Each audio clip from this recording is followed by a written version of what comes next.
اعوذ باللہ من الشیطان الرجیم بسم اللہ الرحمن الرحیم والذین لا يدعون مع اللہ الہا آخر ولا يقتلون النفس التي حرم اللہ الا بالحق ولا يزنون ومن يفعل ذلك يلقى أثاما يضاعف له العذاب يوم القيامة ويخلد فيه مهانا إلا من تاب وآمن وعمل عملا صالحا فأولئك يبدل الله سيئاتهم حسنات وكان الله غفورا رحيما ومن تاب وعمل صالحا فإنه يتوب إلى الله متابا۔ اور جو اللہ کے ساتھ کسی بھی دوسرے معبود کی عبادت نہیں کرتے اور جس جان کو اللہ نے حرمت بخشی ہے اسے ناحق قتل نہیں کرتے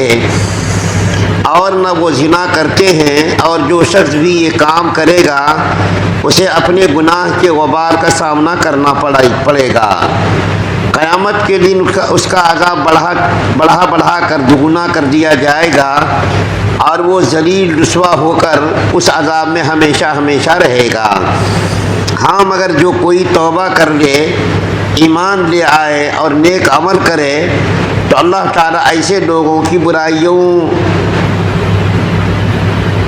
برائیوں کو نیکیوں میں تبدیل کر دے گا، اور اللہ تعالیٰ بہت بخشنے والا بڑا مہربان ہے۔ اور جو کوئی توبہ کرتا اور نیک عمل کرتا ہے تو وہ در حقیقت اللہ تعالیٰ کی طرف ٹھیک لوٹ کر آتا ہے۔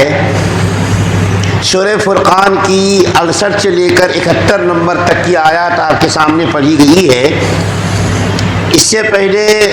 اللہ کے نیک اور محبوب بندوں کی 6 نشانیاں اور 6 علامتیں آپ کے سامنے بیان کی گئی تھی۔ اس وقت جو آپ کے سامنے 68 نمبر کی آیت پڑھی گئی ہے، اس آیت کریمہ میں اللہ تعالیٰ نے اپنے نیک اور محبوب بندوں کی 3 صفات بیان کی ہے۔ 7 نمبر، 8 نمبر، 9 نمبر 13 صفات اللہ کے محبوب بندوں کی جو بیان کی گئی ہے، ان میں سے 3 صفات کا تذکرہ آیت نمبر 68 میں بیان کی گئی ہے۔ اس سے پہلے 6 صفات کا بیان کیا گیا۔ آج اللہ تعالیٰ فرماتے ہیں کہ جو اللہ تعالیٰ کے ساتھ کسی بھی معبود کو شریک نہیں کرتا، یعنی اللہ تعالیٰ کو ہی اپنا معبود برحق سمجھتا ہے، اللہ تعالیٰ کی ذات میں صفات میں کسی اور کو شریک نہیں کرتا، بلکہ اللہ وحدہ لا شریک کی ہی عبادت کرتا ہے، اسی کو اپنا ماوا، اسی کو اپنا ملجا، اسی کو معبود سمجھتا ہے، تو اللہ تعالیٰ اس کی صفات بیان کر رہے ہیں۔ اور آپ کو معلوم ہے شرک کرنا یعنی اللہ تعالیٰ کی عبادت میں یا اللہ کی ذات و صفات میں کسی اور کو شریک کرنا یہ شرک کہلاتا ہے۔ یعنی جیسا کہ کفار اور مشرکین سمجھتے تھے کہ اللہ وحدہ لا شریک نہیں ہے، اللہ تعالیٰ نے اپنے ساتھ بہت سارے معبودان پیدا کر رکھے ہیں، وہ معبودان باطلہ خدا تک پہنچنے کا ذریعہ ہیں۔ لیکن اللہ تعالیٰ نے قرآن کے اندر اور احادیث کے اندر رسول اللہ صلی اللہ علیہ وسلم نے شرک کی اتنی مذمت بیان کی ہے، اتنی مذمت بیان کی ہے کہ شاید کسی اور دوسری برائی کی مذمت بیان کی ہو۔ چنانچہ سورہ نساء کے اندر اللہ تعالیٰ فرماتے ہیں ان اللہ لا یغفر ان یشرک بہ ویغفر ما دون ذلک لمن یشاء ومن یشرک باللہ فقد افتری اثما عظیما۔ یہ آیت کریمہ سورہ نساء میں 2 مرتبہ ذکر کی گئی ہے۔ یہ آیت کریمہ کہ اللہ تعالیٰ مشرک کے علاوہ جس کو چاہیں گے اس کو بخش دیں گے، لیکن شرک کرنا اللہ کی نظر میں اتنا بڑا جرم ہے کہ اس کی معافی کا کوئی سوال ہی پیدا نہیں ہوتا۔ اور ایک جگہ اللہ تعالیٰ فرماتے ہیں وَمَن يُشْرِكْ بِاللَّهِ فَقَدْ حَرَّمَ اللَّهُ عَلَيْهِ الْجَنَّةَ وَمَأْوَاهُ النَّارُ۔ جو آدمی یہ آیت کریمہ سورہ مائدہ کے اندر بیان کی گئی ہے، اللہ تعالیٰ فرماتے ہیں جو آدمی شرک کرے گا اس کے اوپر اللہ تعالیٰ نے جنت کو حرام قرار دیا ہے، اور اس کا ٹھکانہ کیا ہے؟ جہنم ہے۔ اور ظالموں کے لیے ظالموں کا کوئی اللہ تعالیٰ کیا مددگار اور ناصر اور حامی نہیں ہوگا۔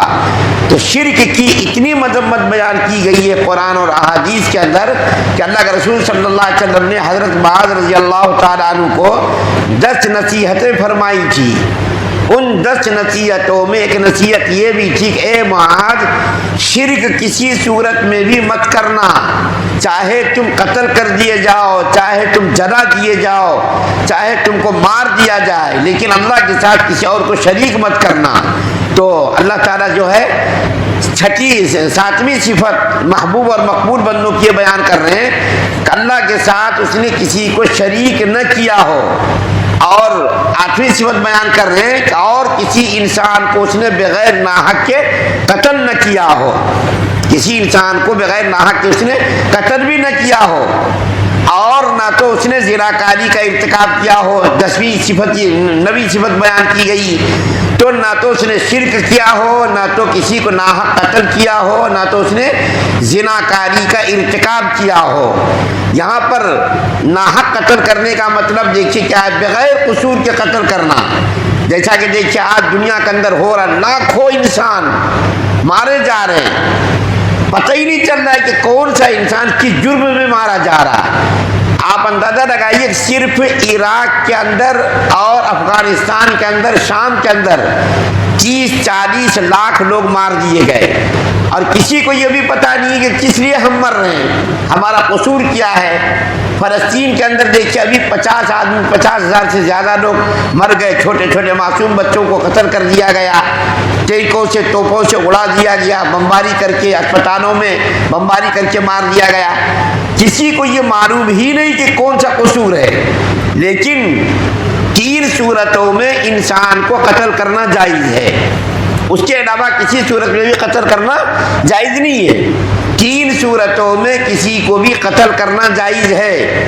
اگر کسی کو قتل کرنا ہے 3 صورتیں اس کی ہے، ایک تو یہ کہ اس نے شادی شدہ ہو کر کے زناکاری کا ارتکاب کیا ہو، اس صورت میں بھی اس کو سنسار کر دیا جائے گا، قتل کر دیا جائے گا۔ دوسری صورت یہ ہے کہ اسلام کو چھوڑ کر کے مرتد ہو گیا، نعوذ باللہ ثم نعوذ باللہ، اسلام کو چھوڑ دیا ہو اور اسلام کو چھوڑ کر کے ترک مذہب کر دیا ہو۔ اور تیسری صورت یہ ہے کہ کسی انسان کو قتل کیا ہو، تو قتل کے بدلے میں قصاص کے طور پر اس کو قتل کرنا جائز ہے۔ لیکن اگر مقتول کے ورثہ، مقتول کے خاندان کے لوگ، اعزا اور اقربا اس کو معاف کر دے اور اس کی جگہ پر دیت لے لے تو وہ بھی جائز ہے، لیکن قصاص میں قتل کرنا بھی جائز ہے۔ ان 3 صورتوں کے علاوہ کوئی اور صورت کسی انسان کو قتل کرنے کی نہیں ہے۔ ایسے لوگوں کے بارے میں جس نے شرک کیا ہو، زناکاری کا ارتکاب کیا ہو، اور جو ہے اللہ تعالیٰ کے ساتھ کسی غیر کو شریک کیا ہو اور کسی کو قتل کیا ہو، اور اسی حال میں وہ مر گیا، ان جرائم کا ارتکاب کیا، شرک ہے، قتل ہے، زناکاری ہے، اور بغیر توبہ کے مر گیا، تو اس کے بارے میں اللہ تعالیٰ فرماتے ذلت آمیز اس کو قیامت کے دن عذاب دیا جائے گا، اور اس کے عذاب کے اندر کمی نہیں کی جائے گی،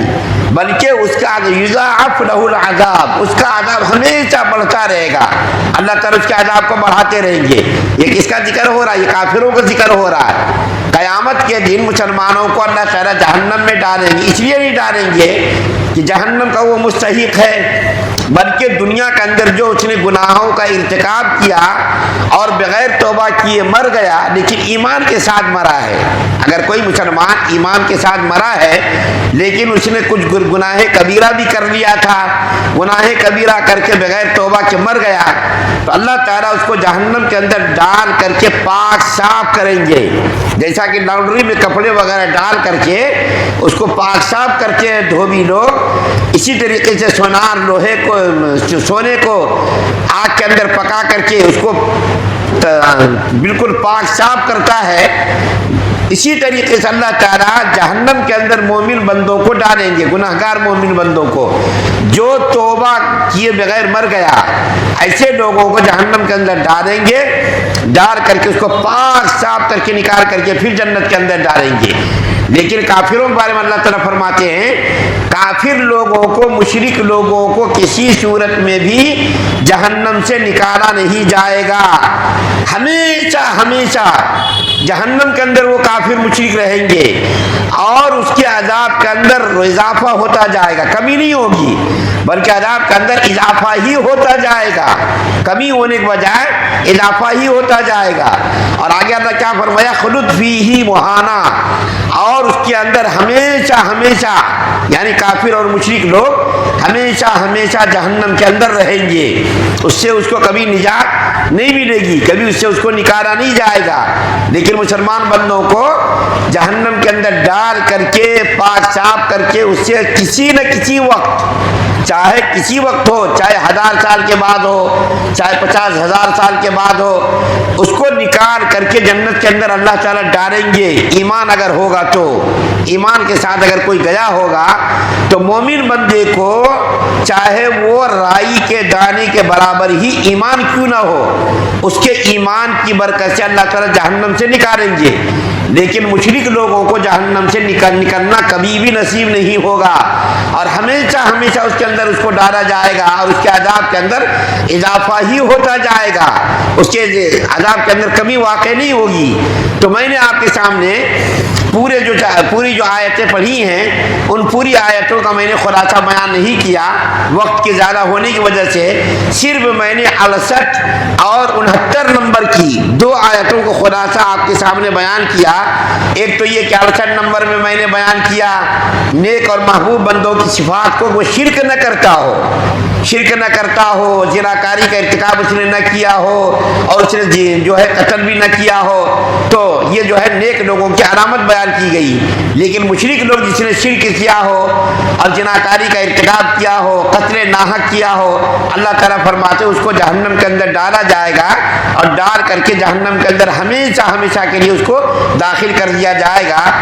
اور جو 70 اور 71 نمبر کی آیت پڑھی گئی ہے، ان دونوں آیتوں کو خلاصہ بیان نہیں کیا گیا، انشاءاللہ اس کو بعد میں بیان کیا جائے گا۔ اللہ سے دعا ہے اللہ ہم سب کے اندر ان تمام صفات کو پیدا فرمائے، اپنے محبوب اور مقبول بندوں میں شامل فرمائے، سننے زیادہ عمل کرنے کی توفیق عطا فرمائے۔ سبحان اللہ بحمدہ، سبحان اللہ۔